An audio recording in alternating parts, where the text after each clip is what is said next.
What's up, good people? Mark Holmes here, and as always, I want to say thank you all for watching, commenting, subscribing, and being part of the Joe Boo Sports Report. Without you guys, as well as you ladies, you know, this literally does not work. Hope everybody's having a great day. We are here, the eve of Christmas Eve. Man, I can't believe how fast this year has gone by. It is almost 2025. Wow. Before I know it, I'm going to be 60. Wow. 10 months? Less than 10 months. 9.5 months. Wow. That's crazy. So it is Monday, and it's time to do this to ourselves. It is hate week against the Eagles. Our game has been moved from 4:25 to 1 o'clock. And we're going to have to listen to Steven Jones, right here, the Cowboys with our big win. I'm betting.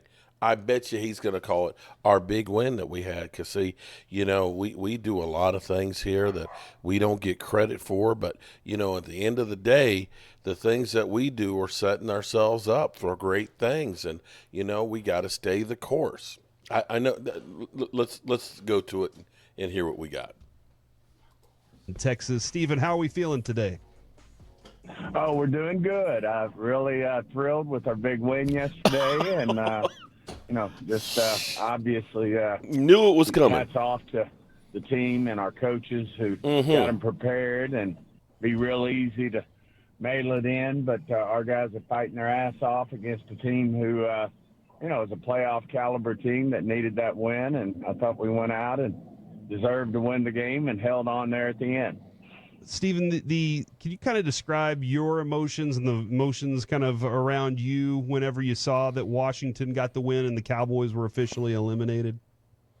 Yeah, I mean, we watched every play all the way to the end, and must say, as long a shot as it was for our team to get in, it was like a gut punch when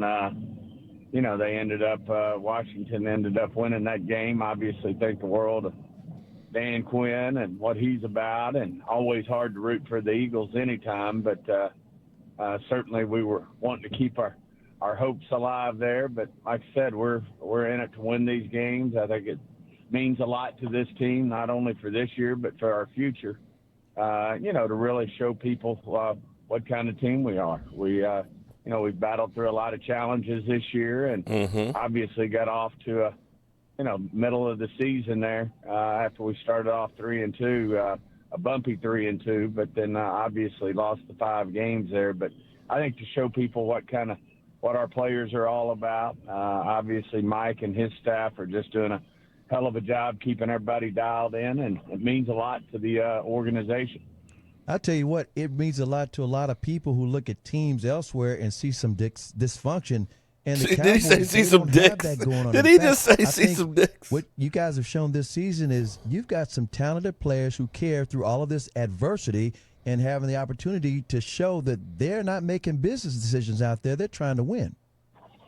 Yeah, it was one hell of a game. I think Chris Collinsworth, at one point, we keep him on in the background, and they said, he said it's like we were playing to go to the Super Bowl. There were a lot of licks being passed out there, a lot of wood getting chopped, and a lot of competing going on both sides of the ball. Hats off to the Bucs. They played their ass off too. Obviously, we also and have been around him here in Texas and Oklahoma. What a competitor he is. But that was just a hell of a football game. If you can't enjoy that, you're not a fan of football. And we're just like you said. I mean, our guys are in it to show that they have a lot of pride, and this is a team that's been NFC East champs and had won 12 games 3 years running, and obviously wanting to show everybody what these guys are all about. And that's with about over 40% of our salary cap on IR right now. So, and those are some of the guys we think the most of that are some of our biggest competitors as well. But to see C.D. Lamb out there competing like he's competing, already, everybody says, well, they get paid and they don't play the same way. And certainly he's showing everybody that, it's not all about the money. It's about competing and winning and being the best you can be. So hats off to him as well. Steven, I thought without Eric Kendricks yesterday, you got a really good chance to take a look at some of your linebacker depth in Nick Vigil and Maris Taliafowl, and I thought they played fantastic. What did you see from those young guys?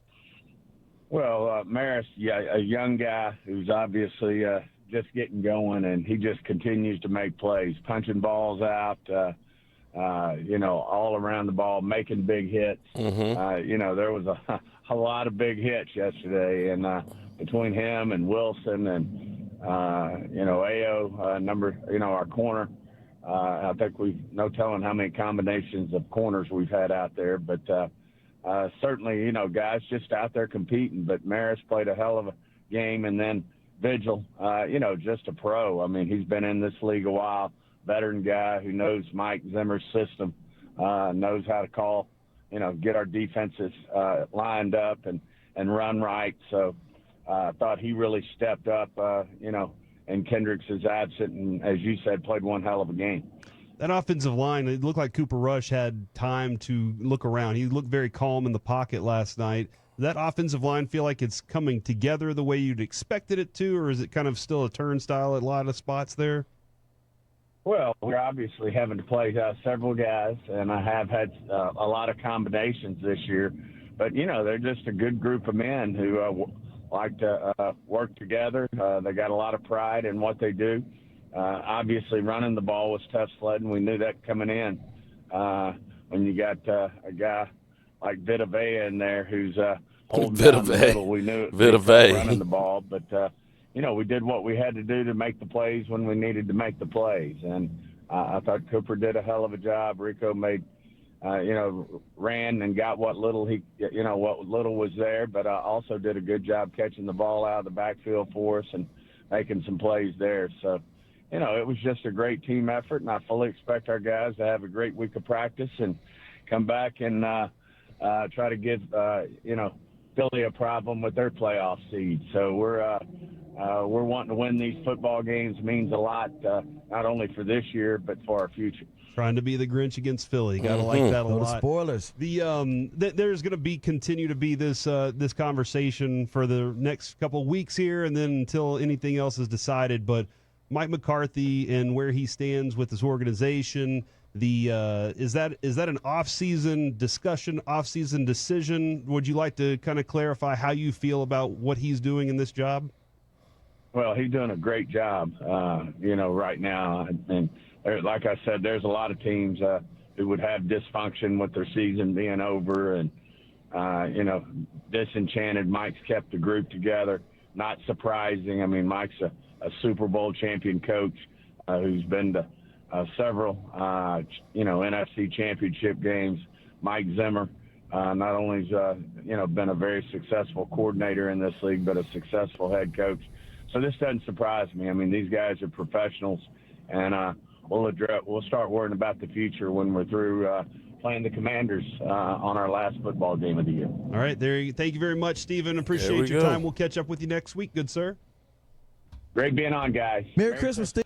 I think we can start to assume at this point, unless something dramatic happens. I mean, look, Cowboys beat the Eagles. Mike McCarthy, is a shoo-in that's going to be back. Let's be clear here. I think at this point, with that win from yesterday, that pretty much the way that they are swinging from them, literally talking about how and praising them for everything that's happened here and keeping it together and stuff, and how well they're fighting and things and admitting that, we've had problems with injuries and things, that you can pretty much see the writing on the wall that the Cowboys aren't going elsewhere. And, when you look at, you look at the Jets. Cowboys have had a more successful season, be it not very successful, than, say, the New York Giants, which were not just traded for Devontae Adams and had Aaron Rodgers and was thought to be a Super Bowl team. Yeah. You think about the Jacksonville Jaguars that just paid Trevor Lawrence, right? With Doug Peterson, a coach who's won a Super Bowl. That season is a disaster. You can look at the Raiders with Antonio Pierce, with, the situation they have there. It's not been good. So when you look at this, you could almost say, yeah, the Cowboys are playing with guys you never heard of. But they're still playing. They still beat 3 winning teams at least. They finally got 2 wins at home. I would have loved to have had a win against Philadelphia there when I was there. But they're holding together, and they seem to be getting better as the season is going on. So, that's the main thing I think that the Joneses are looking at this point is they started off terrible. But now they seemingly are turning it around. We'll see, good people. Expect Mike McCarthy to get an extension sometime soon. If they're going to do it, I would rather them do it sooner than later, so that way we're not waiting. Have a good one. Peace out.